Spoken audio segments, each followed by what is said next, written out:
नमस्कार साथियों, आप देख रहे हैं हिट हिट न्यूज़ टीवी और मैं हूं हरनाम सिंह बुडवाल। दोस्तों, प्रकृति हमारे लिए एक वरदान से कम नहीं है, क्योंकि प्राणी जगत प्रकृति और वनस्पति पर ही आश्रित हैं। इसके बिना मनुष्य जीवन की कल्पना भी नहीं की जा सकती। वनस्पति से ही हमें तमाम तरह की खाने पीने की चीज़ें, ओढ़ने पहनने और सिर ढकने के लिए छत नसीब होती है।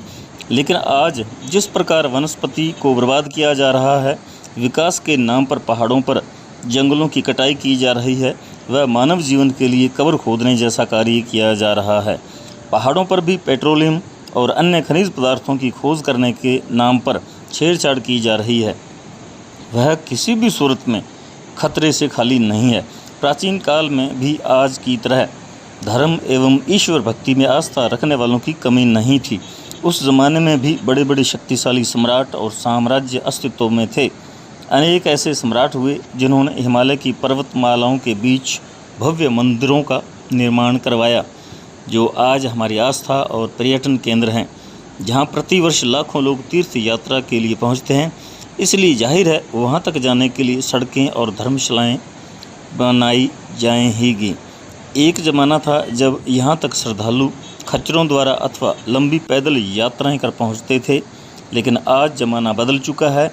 अब इन तीर्थ स्थानों पर पहुँचने के लिए लंबी चौड़ी सड़कें, जिन पर लग्जरी गाड़ियाँ दौड़ सकें और चंद घंटों बाद मंजिल पर पहुँचकर वापस लौट सकें, क्योंकि किसी के पास ज़्यादा वक्त नहीं है। ज़िंदगी की रफ्तार बहुत तेज़ है। रास्ते में बड़े बड़े होटलों और रेस्टोरेंट की आधुनिक सुविधाएं भी ज़रूरी हैं। ऐसे में प्रकृति से छेड़छाड़ करना इनके लिए अनिवार्य हो जाता है। जंगलों और पहाड़ों को कत्ल किया जाता है, जिसका खामियाजा आखिरकार हमको ही तो भुगतना पड़ेगा। प्रतिवर्ष 1500 से 1600 सड़कें अकेले उत्तराखंड में ही तबाह हो जाती हैं। नदी नालों से पुल टूट जाते हैं और हज़ारों लोग, वाहन और मकान बाढ़ों में बह जाते हैं।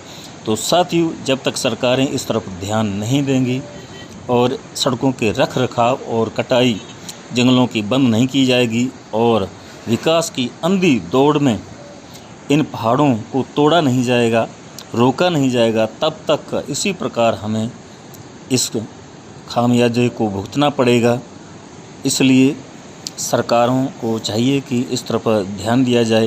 हालांकि लाखों लोग इन तीर्थ स्थानों पर पहुंचते हैं। ये हमारे ही द्वारा या प्राचीन काल में राजाओं महाराजाओं द्वारा ये बनाए गए मंदिर आस्था के केंद्र हैं।